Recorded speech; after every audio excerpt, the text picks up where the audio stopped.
अयोध्या में एक धर्मशाला में एक महाराज जी ठहरे, और वहीं उसी धर्मशाला के एक कमरे में एक धनी सेठ ठहरा जो नास्तिक था, भगवान में नहीं मानता था।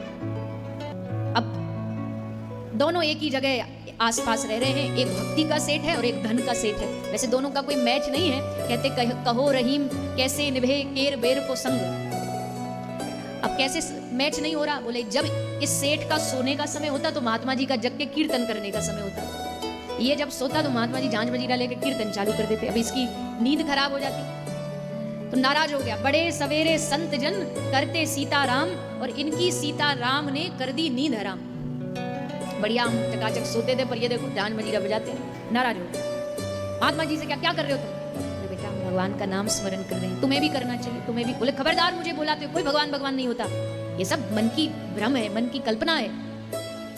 महात्मा जी ने कहा नाना बेटा ऐसे नहीं बोलते, भगवान ने तुम्हें जीवन दिया, भोजन दिया, सांस वो दे रहा है, वायु वो दे रहा है, हुआ नहीं है और न होगा प्रभु सरीखा दानी, पापी धर्मी सबको देता अन्न पवन और पानी। ऐसा कोई दानी आज तक हुआ नहीं होगा, पापियों को भी देता, ऐसा नहीं बोलते बेटा। बोला कहाँ कौन भोजन देता? अरे हम नहीं खाएंगे तो वो क्या जबरदस्ती खिला देगा? महात्मा जी बोले हाँ खिला देगा। सेठ ने कहा अगर हम नहीं खाएं तो? बोले अगर उसको खिलाना होगा तो तुझे मार मार के भी खिलाएगा, तो तुझे खाना पड़ेगा। बोले ठीक है, अगले 24 घंटे तुम्हारी और तुम्हारे भगवान की परीक्षा है, हम व्रत ले रहे हैं, हम कुछ खाएंगे नहीं, अगर तुम्हारे भगवान में हिम्मत है तो हमारे मुख में अन्न डाल के दिखाए, हम भी मान जाएंगे, हम सब छोड़ छाड़ के आपके साथ भजन करेंगे, और अगर वो नहीं खिला पाया तो तुम आज से झांझ मजीरा फिर साइड में कर देना। महात्मा जी बोले मंजूर है। अब कह के वो चला गया। अगले 24 घंटे उसने व्रत ले लिया, हम कुछ हो जाए नहीं खाएंगे, और जाके एक जंगल में बैठ गया कि चलो शहर में रहेंगे, परिवार के संग रहेंगे, तो परिवार वाले हो सकता है जोर जबरदस्ती करें, जी खा लो खा लो। अकेले जंगल में कौन कुछ बोलेगा, तो जंगल में जाके बैठ गए। अब महात्मा जी मनी मन भगवान से कह रहे हे प्रभु इस नास्तिक पर कृपा कर दो, हम हार जाए हमें उसका कोई गम नहीं है, पर इस बेचारे को अगर हम जीत गए तो इसका आप में भरोसा जाग जाएगा, इसलिए आज इसके भीतर इस पे कृपा कर दो। तो वो गया जंगल में, और जंगल में भी एक पेड़ के ऊपर बैठ गया चुपचाप छुप करके, कुछ भी हो जाए हम आज खाएंगे नहीं, और ये बाबा जी को हरा के रहेंगे। बैठ गया पेड़। इतने में कुछ व्यापारियों का एक झुंड वहां से जा रहा था निकल के, वो उसी पेड़ के नीचे बैठ के भोजन लाए थे, तो सब वहां बैठ के आराम से भोजन करने बैठ गए, भोजन करने लगे। भोजन उन्होंने खोल के अपना टिफिन लंच सब बढ़िया सजा के रखा ही था कि इतने में जोर जोर से घोड़ों की आवाज आई। व्यापारी समझ गए डाकुओं का कोई झुंड आ रहा है। जैसे डाकुओं का झुंड आ रहा है सो व्यापारी सब अपना सामान उठा के और वहां से भागे।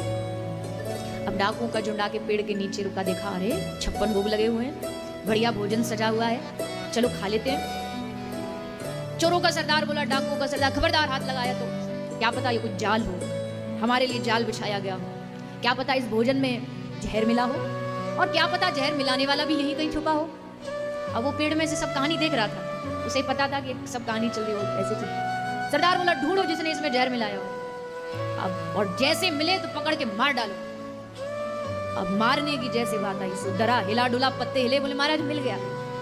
उसको पकड़ के पेड़ से नीचे उतारे, उतर नीचे, उतर नीचे, ये तूने रखा है भोजन? बोले नहीं हमने नहीं रखा। तूने इसमें जहर मिलाया? नहीं जी हमने कतई जहर नहीं मिलाया, आप खाओ आराम से। बोले हम कैसे मान ले इसमें जहर नहीं? सरदार बोला एक काम करो, पहले इसको खिलाओ, एक बार इसके मुंह में डालो। डर से कांप के बोला हम मर जाएंगे पर खाएंगे नहीं। वृक्ष से उतरा, बात कह लो तुम खोटी खरी, पर कसम तुम्हारी मैं रोटी नहीं खाऊंगा, कुछ भी हो जाए रोटी नहीं खाऊंगा। हाथ में ले छड़ी तब दसे, सरदार बोला तुझे आज रोटी मार मार के खिलाऊंगा।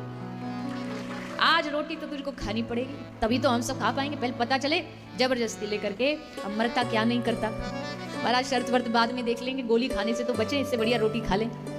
सो मुख में रोटी डाल दी गई। और ये कोई कहानी नहीं है, ये सच्ची घटना। वो आगे चल करके बहुत बड़े संत बने, संत मलूकदास। और फिर उन्होंने कहा कि अजगर करे न चाकरी, पंछी करे न काम, और दास मलूका कह गए सबके दाता राम। सबको देने वाला वही, सबको खिलाने वाला वही, सबको नचाने वाला वही। इसलिए भगवान की सत्ता को ना कभी शर्त मत करना, चैलेंज मत करना। वो जब जीतने पर आएगा ना तो मार मार के भी खिलाएगा।